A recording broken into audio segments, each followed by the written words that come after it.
Hello and welcome to CyberOne Certification and Training. If you're here as part of the certification program, there is no exercise at the end of this video. This segment is just for informational purposes. If you're here for training or support, but you're interested in learning how to become certified as a CyberOne expert, then just contact your account manager or shoot us an email at support@cb1security.com. Okay, so let's get started. Today we're in the compliance management training section, and we're going to be just giving you an overview of the compliance management platform. We'll show you some of the automation capabilities and the content libraries that are available to you to make your compliance work as efficient as possible. Let's start by looking at our workflow diagram. This shows you the multiple approaches that you can take to compliance on the CyberOne platform. First option is to start with targets. These are assets of any kind that require compliance. So that could be an application, a server, a project, a business unit, all the different elements of your business that you want to test for compliance. These can be uploaded into the targets segment of CyberOne. And from there, you can go to control activities and begin to develop your testing protocols.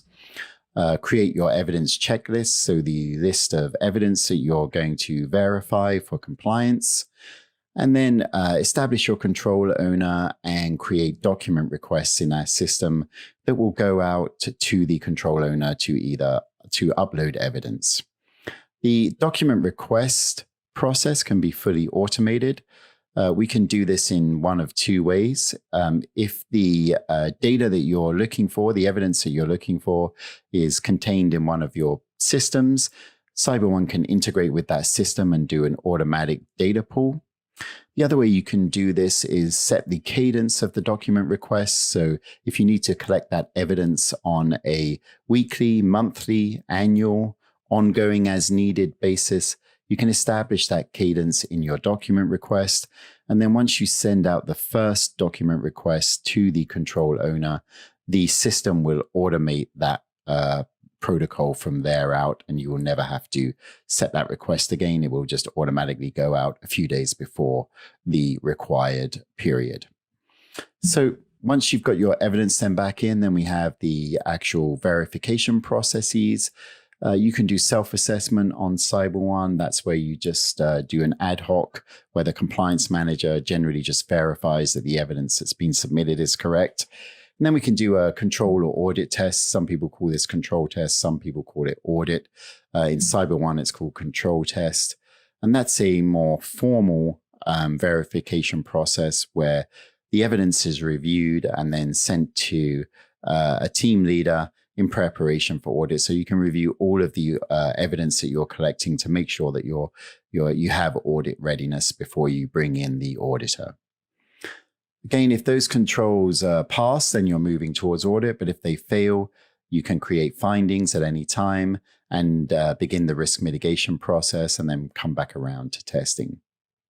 Another option then, if you're approaching compliance from a governance perspective, is we can overlap with our policy module, and you can upload all of your policies into CyberOne, and we'll show you that facility as we go into the training.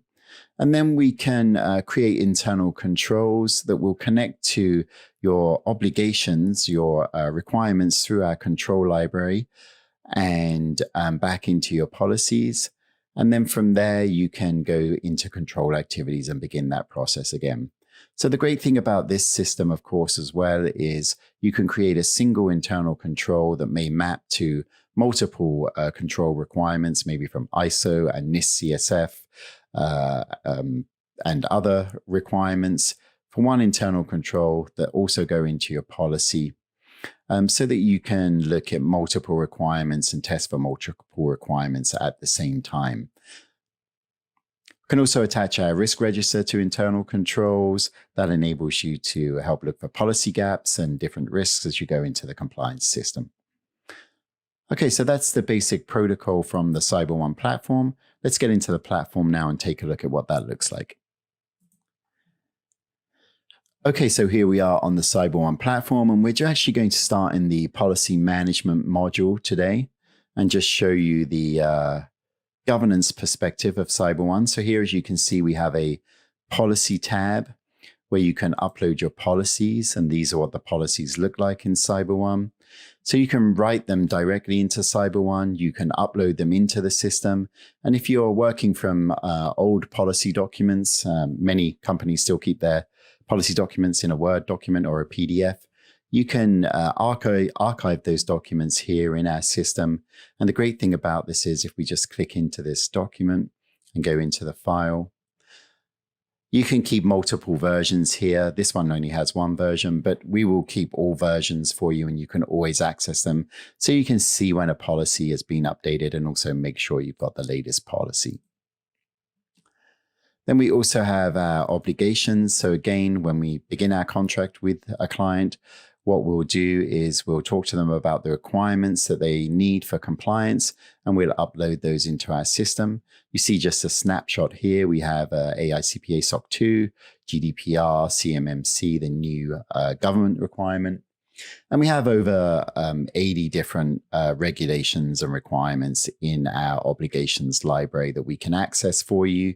And these include national and global privacy and security control. So just ask us for what you need and we'll get it for you. Then subsequently in our control library, all of these obligations are then broken down into their control sets. And of course, this is what we're going to use to map to internal controls and begin our compliance from the governance perspective. So if you're not approaching it from the governance perspective though, what you can do is if we go into the compliance management module, you may prefer to start from the targets tab. And if you're just looking at a target that you want to do compliance on, you can list your targets here. And if I just open up one of these, you'll see that everything is interconnected again as well. So if I look at this target, you'll see we've got it as it's a business unit. We know who the head of this business unit is in this case. And we see that this business unit actually has 2 control activities that it's looking at. Let's go into one of those so we can jump straight into the control activities tab, which is here, by going to here and the specific control activity that reports to this target. So if I click on this, now you see I'm in the control activities tab.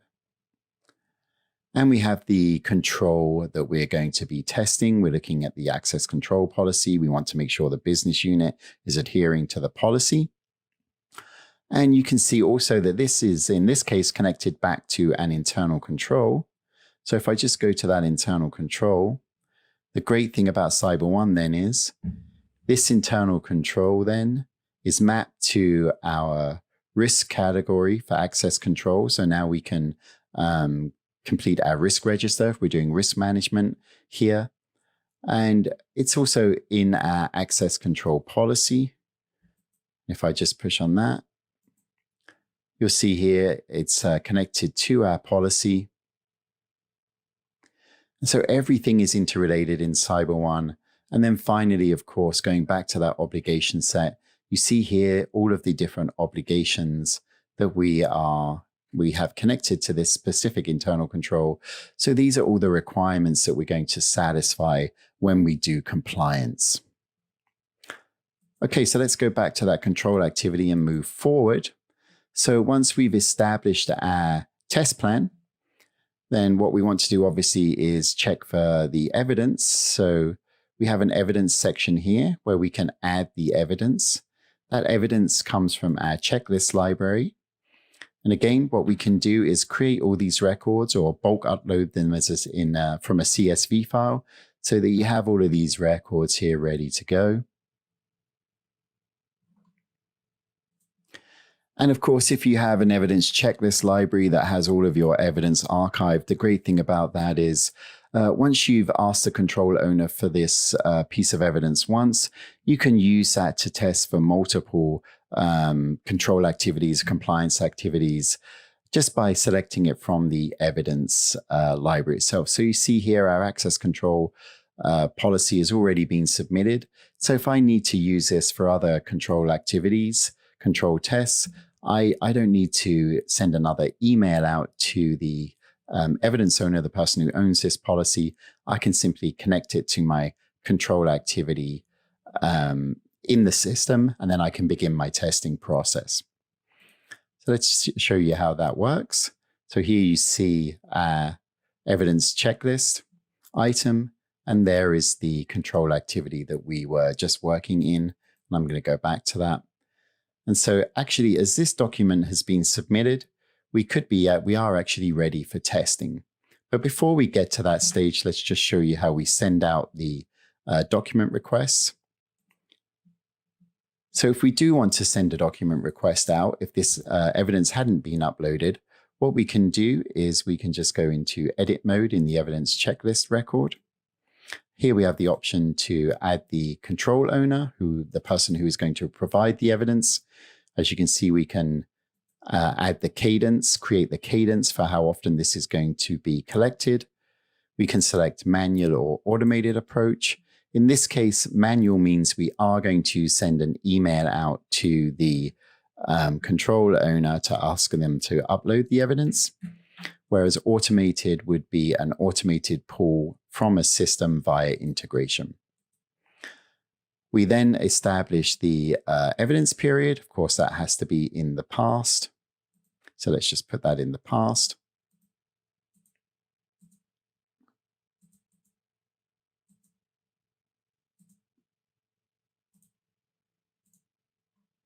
And then we can click save. And then when we're ready to go, we can just do add new document request with automation.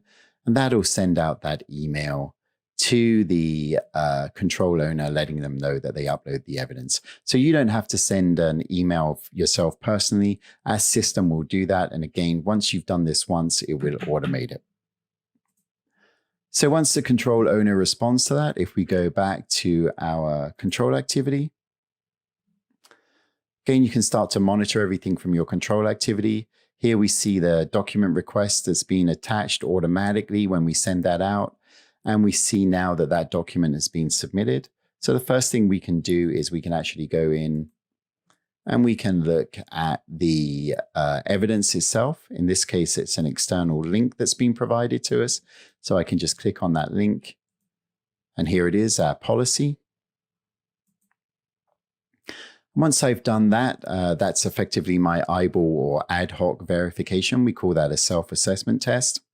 I can go back to my control activity and I can actually log that as a self-assessment test. If I just click on this, that'll take us to the self-assessment test. And here you can see I have the option to add in the test plan description, list myself as the tester, put the kind of test it is, and then whether it's passed or failed. Any test result documentation I want to add to that, then I just click save. Subsequently, we can again see we can go back to the control activity by just clicking here. And then if we want to do a more formal test, as we've done here, we go to control test. Very similar process where we add the information, then just click save. And then when we're ready now, this time we submit for approval. And as you can see, I submitted this for approval earlier, and that'll send an email to the reviewer, who is my manager, Jordan. And now you see that Jordan rejected this. And so because of that, Jordan rejected this piece of evidence. And so then I went to my finding record section here, and I created a finding. So now as I create that finding, I can then send another email notification to my control owner, Timmy.